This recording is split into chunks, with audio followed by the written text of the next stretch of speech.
All right, this is part 2 of the defense's opening statements. If you didn't see the video before, I am giving a recap of the defense opening statements for Florida versus Collin Griffith. He is currently on trial for unaliving his mother 18 months after unaliving his father. Now, he didn't get arrested, didn't get prosecuted for the father because he stated it happened in self-defense. They believed him and released him, which is why he ended up moving from Oklahoma to Florida to live with his mother. Now he is facing first-degree murder charges. I have a series so you guys can kind of see each one. So part 2, opening statements. As I mentioned, on the day that Kathy insisted he come home from grandma's house, when he arrives, Kathy decides to punish him and makes him do push-ups, hold weights above his head, and beats him with a belt. Grandma is there, and grandma's completely against what she is doing. And she says, you know, I'm sorry, like, the police officer stated I can do this to discipline my son. At this point, they go have dinner in the home, and Kathy during dinner is practically driving him crazy and telling him like he needs to listen to her, you know, he's not following directions, yada yada. And so he stands up and says, let's do this.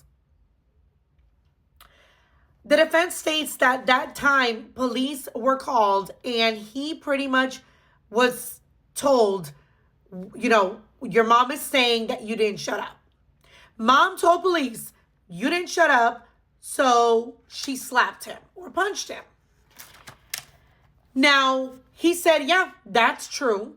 I didn't shut up. She wants to continue talking, well, yada, yada, and she did punch me. For that reason, I did a wrestling move where I flung her to the ground, and I accidentally, in that process, kicked her in the stomach or kneed her in the stomach. At that point, he's arrested.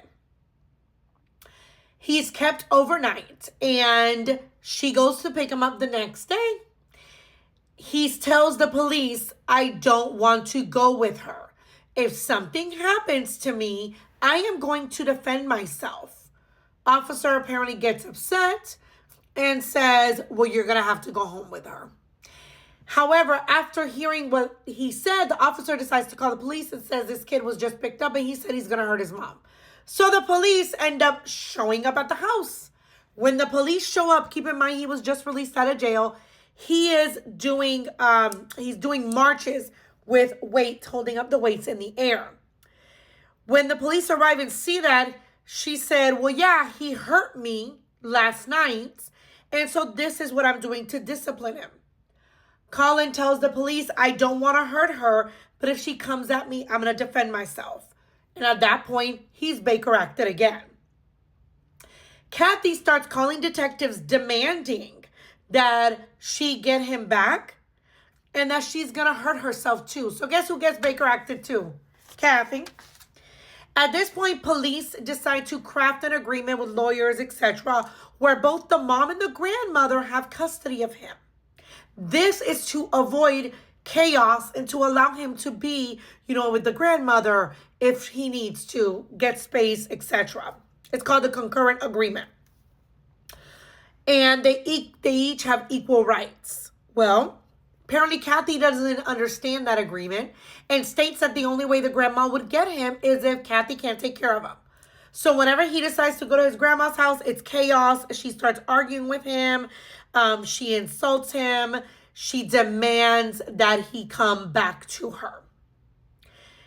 In February of 2024, now we have months later, all this happened in November. Now it's February. He's been accustomed to going back and forth, staying with Kathy, etc. She kicks him out, and there's camera footage showing that she tells him to get out, and DCF gets involved, okay? Because she lies to police and tells them that he ran away. Police come, they talk to her, etc., and find out that he's actually with the grandma. March rolls around, he gets a job, he buys his car because he had money from the trust, from the dad, and is going back and forth between Susan and Catherine's house. The end of August, he shares with multiple people that he's starting to feel dark, that he's going to a dark place and he needs help. Kathy refuses to get him any help. So on September 7th, which is the day we're all talking about, he didn't put up the bookshelf because he stated, I need to go to work. He leaves leaves to go to his grandmother's house because she's like, oh, you don't want to help me? You need to get out. Get out. Give me the house keys. I want you to go. Get out of my house. However, he goes to grandma's house and Kathy starts sending him text messages, insulting him, calling him out, telling him, I reported the car stolen because the car's in both their names. I canceled the car insurance. I drove by the house where you're at and the car is not there. That's not true. She was literally the whole time in her house. She also states that she sold the car and that she needs the car back.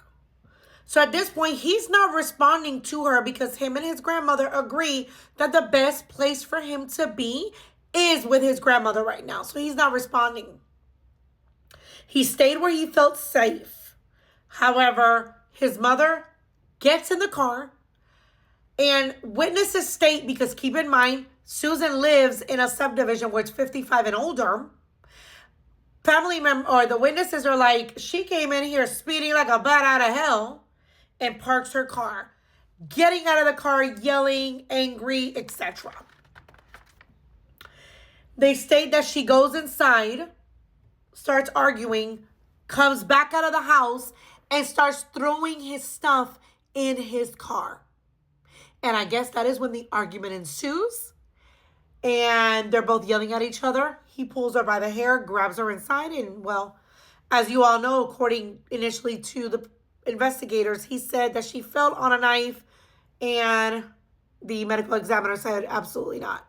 So those were the opening statements. They were long. They were long. I will keep you guys updated as witnesses are starting to be interviewed. Please follow for more. I will cover this entire trial. And please follow me on Instagram and YouTube just in case TikTok goes away. Talk to you soon.